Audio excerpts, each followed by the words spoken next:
Then you have two other players posted at the blue line. You can call them post-up players. We call them kickouts, so that when the player coming with the puck, they can kick the puck out. The important thing when you're pre-scouting the opposition is whether they're in a box like this, you always want to enter on the D side.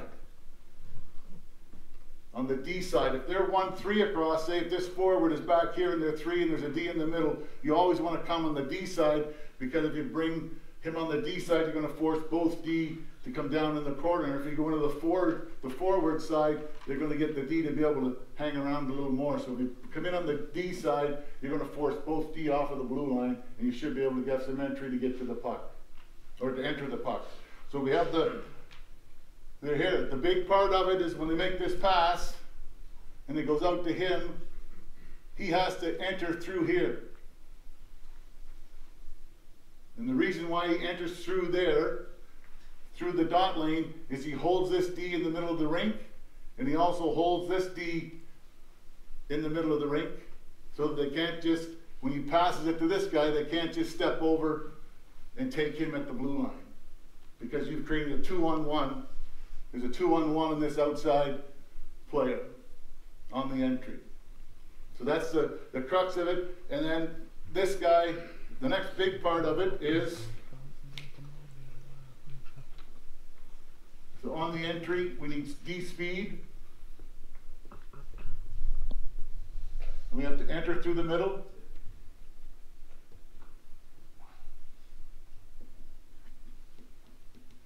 And then you got to finish routes.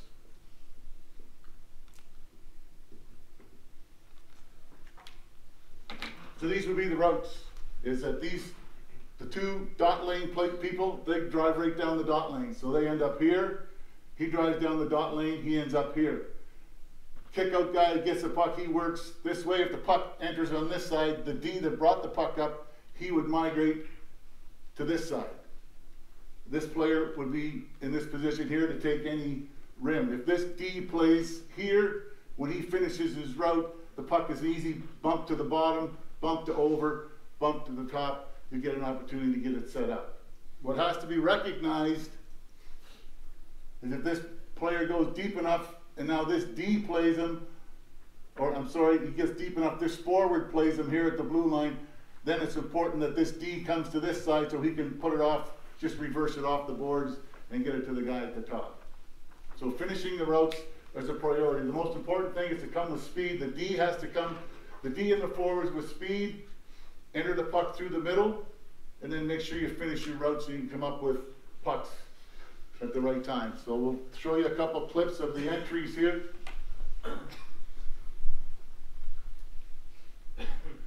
So this is going to be Victor Hedman. If you have Victor's a good player, he can skate. So you have a D that can skate. He's going to skate the puck up.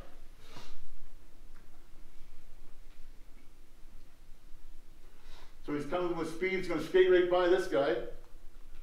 So if your D can just skate the puck, skate it right by them and enter and get a 3-on-2, there's nothing wrong with that. You don't need to use the drop pass. But here he skates the puck through. Now he has to have people finish their routes. He goes on his own. So he now has a guy. That didn't work good. Sorry guys, my bad.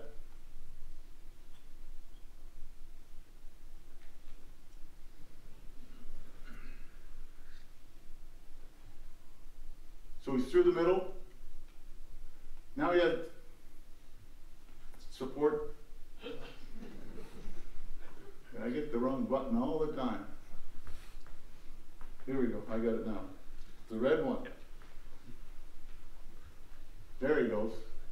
That's all I was looking for, was the red button. So he gets through. Now he has support here, and he has support here. So when he gets to this puck, he can bunt it back to here, or he can go hard all the way around, and they should be able to come up with a puck when they finish their rows.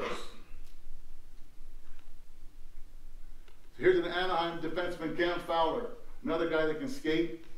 Here he gets himself out skating. They get inside of him, so they push him outside the dots, which is all right. So the drop pass is made. He's in the dot lane. He's in the dot lane. Well, he's done Fowler by coming up the ice and bringing it this way. He's brought all three of these defenders to this side of the ice. So he's opened this whole side of the ice where they get the puck from here to the right-hander.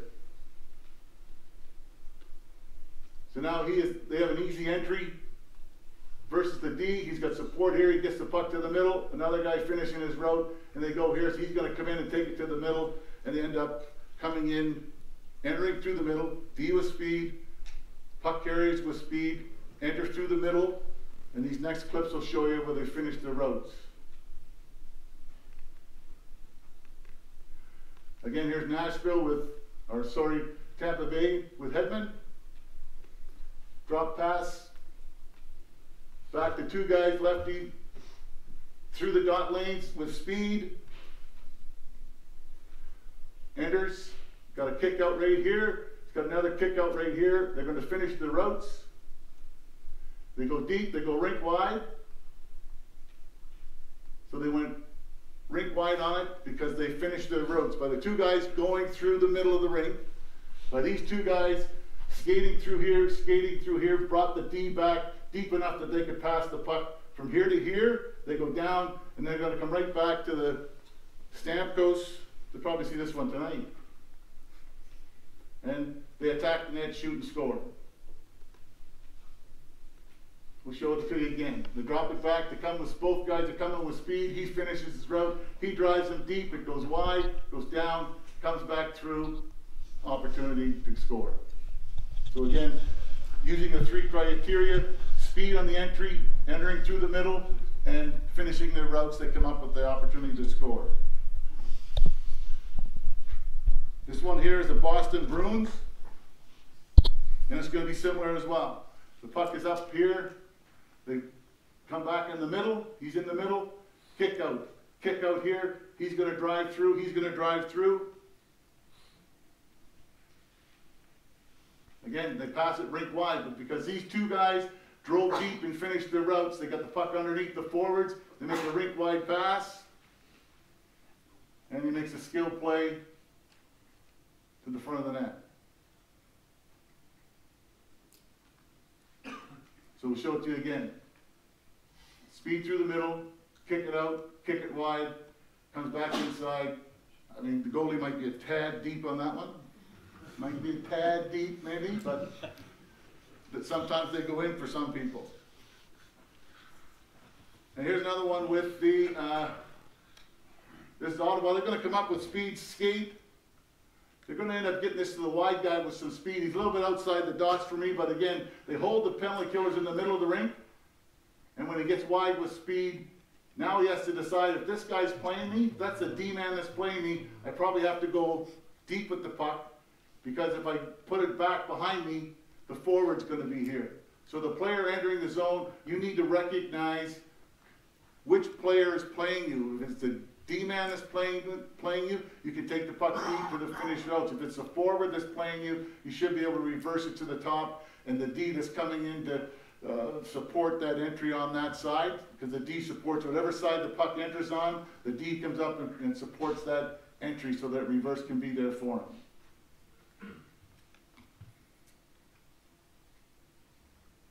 Another one here from Pittsburgh. And fill the lane, he's outside, he's going to come back inside. He's got a kick out here. I did it again.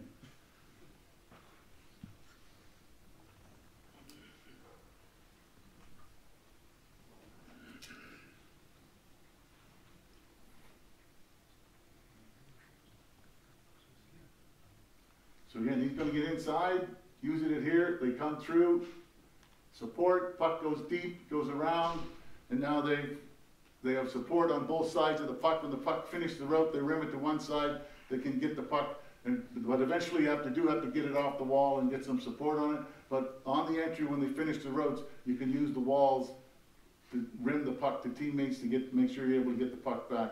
Here's another one from the New York Islanders. D comes with some speed, make the drop pass. This is one guy skating, second guy skates here. Again, who's playing them?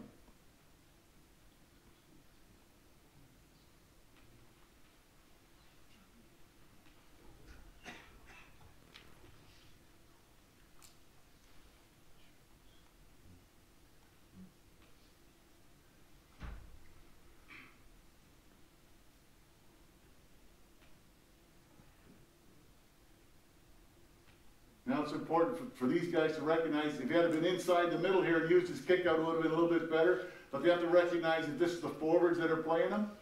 The forward and the D are playing them. So he drives it deep, no reverse to the top. They have to get here. The support should be back here or hard rim to this guy here. So on that entry, if you don't get through the inside of the dots, you make it easier for them to stack it up. They're allowed one guy basically to play two on that entry. So making sure you come inside the dots with the puck is the #1 priority on that entry.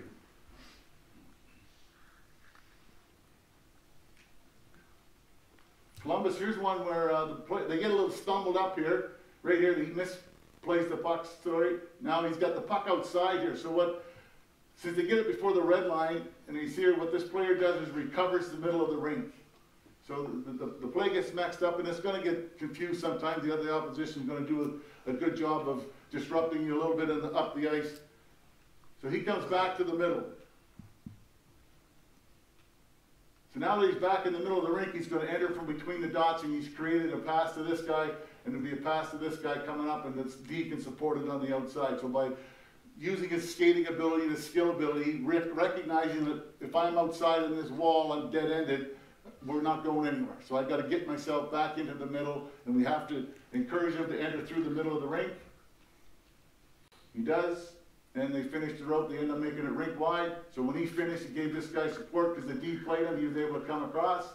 And now they get support, they get themselves set up. He can reverse this to the top, he can go back to the bottom, and they can get themselves organized and set up on that entry.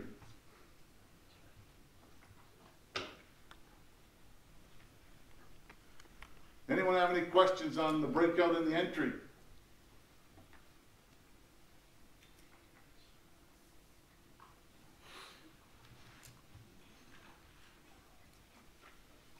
When we go to the sets,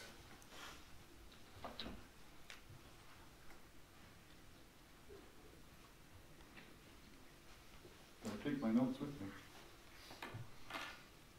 I have a question.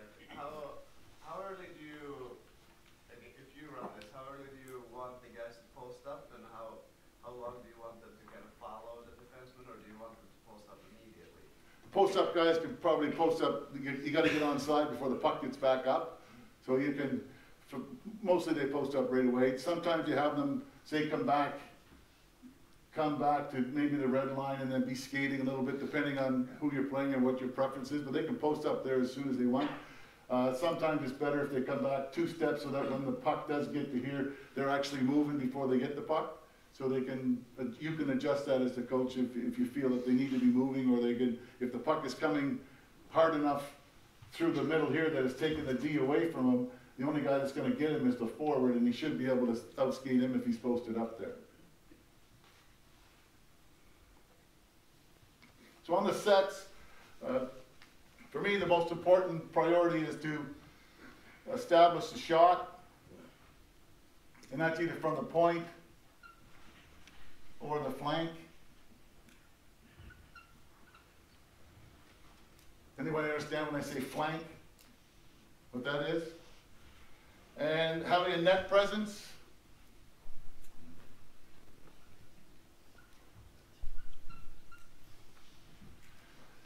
Is another priority. And retrievals.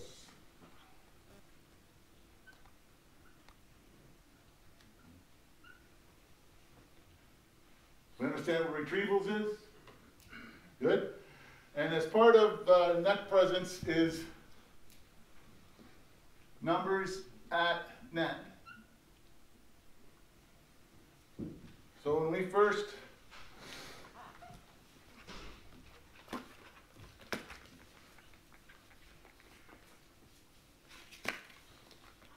did power play with the Red Wings, we would set up in a position much like this. And penalty killers would be strictly in the box per se. This guy might come this way, puck goes here, this guy's going down to get this guy stays home. And we felt that even though we had great success with it, with Datsuk, Zetterberg, Holmstrom, and these type of players, what we found was, this is what started to happen, is this D was coming down to box here, and they would box out here, and they would box out here, and we ended up with nobody, really nobody at the net. And they were outnumbering us at the net. So we felt that if we did this as an adjustment versus this, we still want to keep the net presence, but instead of having the player here, we put the player here. And we put the other forward here and the D here, and we allow this D the freedom to move to there, and effectively you get that 1-3-1 look. Now it's on this backside here is where you'll find Steven Stamkos, you'll find Ovechkin, you'll find a lot of the good shooters depending on what hand the passers are. That's the side they're going to be on. But we found that by doing this, what we effectively did was gave ourselves, now this D, if this D gets the puck and drags it, he comes up and gets into, this is the flank area. This forward would come this way. You'd have this forward trying to play this guy and also watching this, so he has to go here. And this D had to come up to play this player. So what we did was take this D away from the ice here, brought him above the dots, brought him up and brought him up. And effectively what we had was 1, 2 versus their 1 on the inside at the net. So if any puck went to the net, it's 75%, better than 50% that we're going to have an opportunity to get the puck. Any puck that came off the goalie, we're going to have enough people there. And if this player knew this was happening over here and he get down underneath this player, effectively now you have 3. 1, 2, 3. So anything that was, say, shot from this side and came off the goalie in this area, this was the player, if he was active, that would get to the net and get to the puck. So we felt that creating those type of numbers at the net, if it didn't have to work every time, and it wasn't picture perfect, and it wasn't a Picasso every time, but it gave us an opportunity to score goals, which is basically what the power play is all about, is to try to get an advantage and try to score goals and give your team an opportunity to win. So by creating numbers at the net consistently and getting the puck there consistently created opportunities for us to score plenty of goals to give us an opportunity to win. So that's the idea that I like to have on the sets. We'll take a look at these clips that I have on this stuff is a retrieval coming up. This is Vancouver. They come up and they retrieve the puck and they're inside. They go through. Now stop it right here. 1, 2, 3 Oilers are above the hash marks. And we have 1, 2, 3 Canucks are below the hash marks. And the puck comes to the top here. Puck is in the net. And there's 1, 2 versus 1. And the third guy is on the inside. So with numbers at the net, for Vancouver, I mean, this one goes in directly, it's either deflected or directed, but any puck that was laying around there, that's an opportunity for them to score.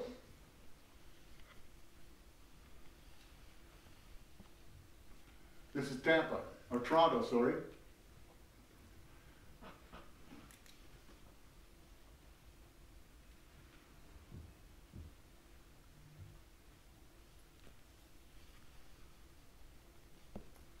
I did something this time.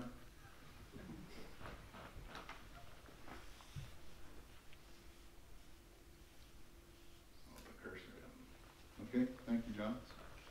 So here, again, they drag them out. There's 3 above, 1, 2, and 3 coming down the backside for an opportunity. You don't maybe get this puck, but if you create this opportunity often enough, you're going to have an opportunity to score.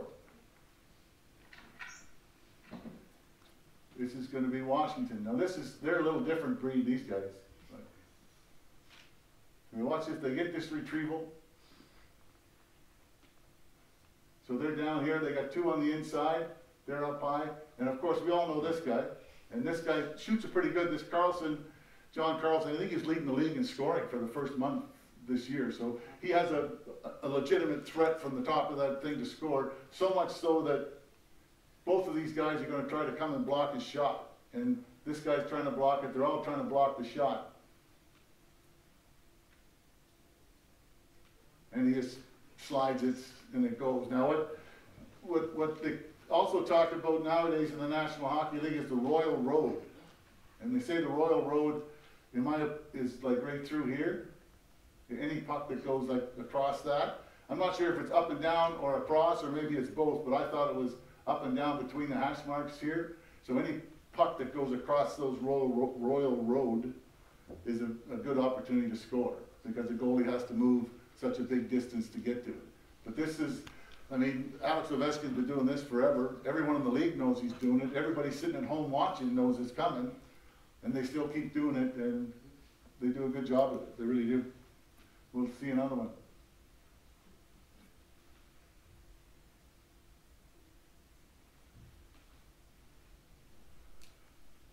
Another one they retrieve.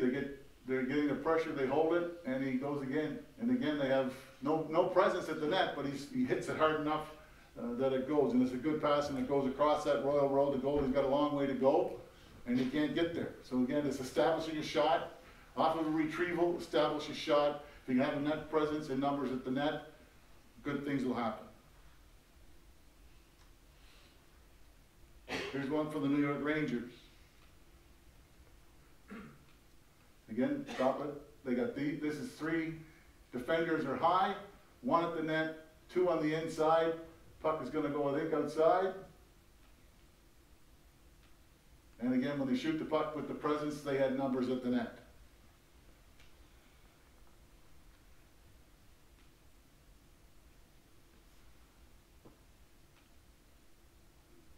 So here's a little different setup from Edmonton. They go down and they go to the goal line.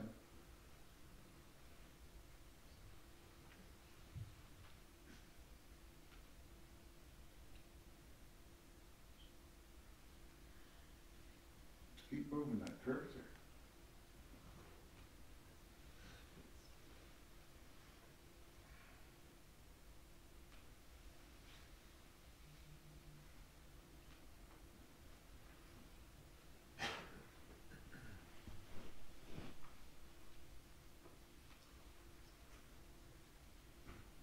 They go down to, this is James Neal. They go down to him. This is more like that old setup I showed you to begin with the guy on the side. But they bring him up high enough to get it underneath, and he goes to the goalie. He's at the net. But right there, Islanders have numbers. It probably shouldn't go in. It probably goes in off the guy that puts his leg down. But again, that just shows you taking advantage of opportunity of your good players. Sometimes it just goes in for them. But again, trying to get numbers at the net. They're trying to get the puck low. They're trying to get numbers at the net and give themselves an opportunity.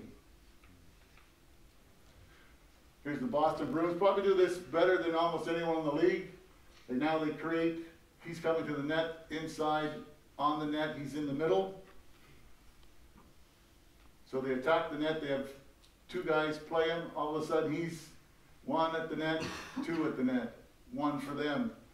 Boston's on the inside, and puck comes. They created numbers and opportunity at the net.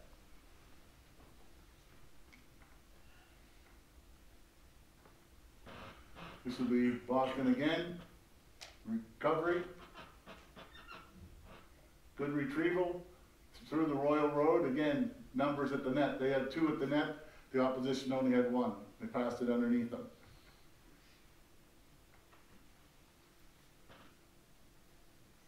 Here's something from the Anaheim Ducks. Again, it's a retrieval. Back and forth.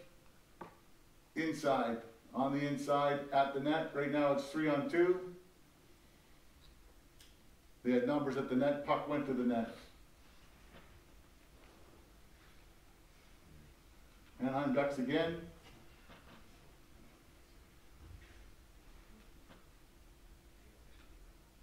Jacob Silverberg. Numbers on the bottom of the net. 3 high.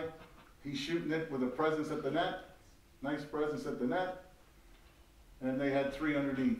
They had 1, 2, 3 underneath Nashville's 1. So again, creating a puck at the net, creating opportunity.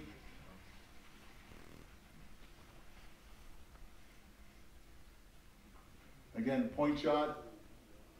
Again, presence was at the net. 1, 2, 3. Numbers at the net. So creating numbers at the net is creating the opportunity to score goals.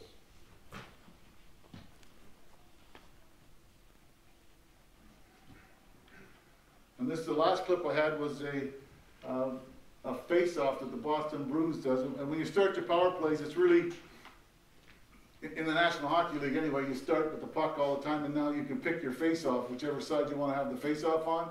So it's important to win the face-off. You don't have to go through the breakout and the entry and finish your routes and have all that kind of stuff that can happen for you, or organizational things that you have to do. If you win the face-off, you can get right into your sets and right into your action, create numbers, shots at the net with a presence, get the retrievals, and make sure you're getting pucks going. So if you can start it right away off of a face-off, it makes it much easier.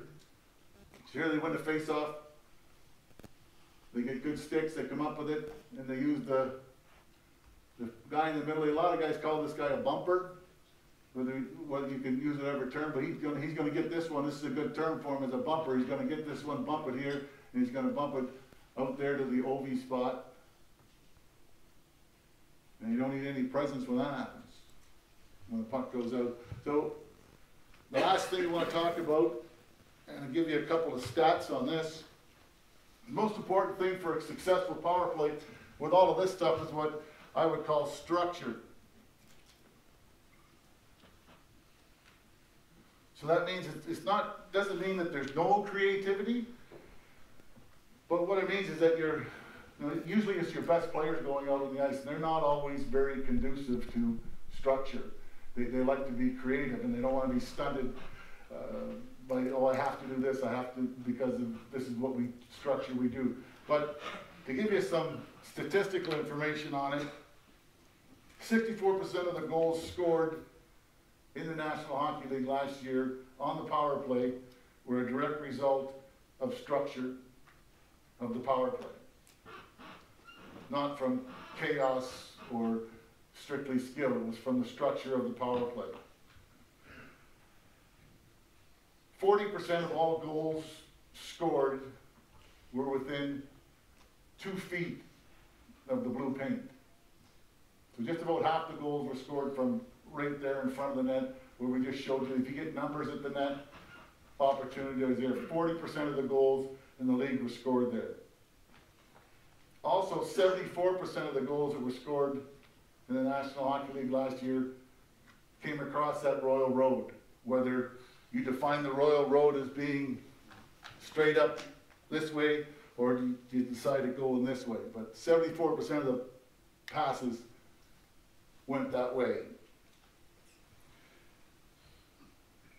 Off of retrievals, 41% of all goals scored were started off a retrieval. And 76% of the goals that were scored in the entire league were scored with a presence at the net, and 27% of those goals were scored by the guy that was the presence at the net. And when you're establishing a shot, 27% of the goals were off a one-timer or like a one-touch pass, and 31% of them were scored from where Alex Ovechkin likes to stand and Steven Stamkos likes to stand. So those are the percentages of, so having structure, being organized, establishing a shot, having a presence, those are the ways. You're not trying to stifle your skilled players, you're trying to empower them to be better and to be more consistent. If they followed structure all the time, they're going to be consistent, and they're going to create more opportunities for themselves, rather than just going out there and trying to make it up by themselves as they go along, especially off of retrievals in chaotic situations. If you can have a set place to recover pucks from, that really makes it easier in those chaotic situations for you to come up with pucks, get back to your structure, establish a shot, have a presence, and get some numbers down at the net. Any questions or concerns?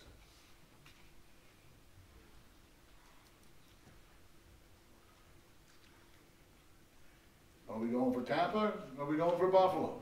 Is it Victor or is it Rasmus? Can you talk more about retrieval structure? Retrieval structure is important to have somebody, when the puck gets into the corner, they have one, you have to have one, you gotta get the next guy. So he's gotta come from, the net front guy is usually your first guy, the next guy that should get there is this guy. So he's the bumper guy. He's a huge, huge guy to get there second, because the other team's gonna get there first, they're gonna try to get there second, so you gotta beat them there as the second to get there, and the first guy's job should be to eliminate the first guy's stick, so that defender can't bunt it this way, bunt it that way, or put it down the ice. So his job is, all he's supposed to do is get in there and get that guy's stick, and then this second guy gets there, you have to have a wall here, and this D that's here has to be prepared, or the guy that here has to have anything that they try to rim this way, come down and get it. And then you also need somebody here, if this first guy gets it, that guy can get it into the middle there. So you gotta, eventually you gotta get it off the wall. Like you can rim it to here, but then to get it off the wall, you gotta sprint to the middle. If you get it just to the, bunt it to the half wall guy, you gotta have someone here in the middle. So that the second pass should be into the middle of the rink, so that it takes the pressure off.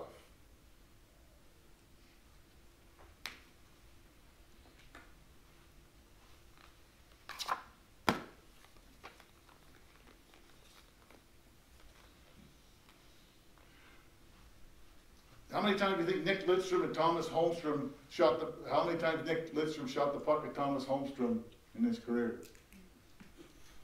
1.5 million? All of those. Pardon me? All of the time. All the time. And after practice, all the time. And it's a learned thing. Like it wasn't something that just happened by accident. They would spend lots of time doing that.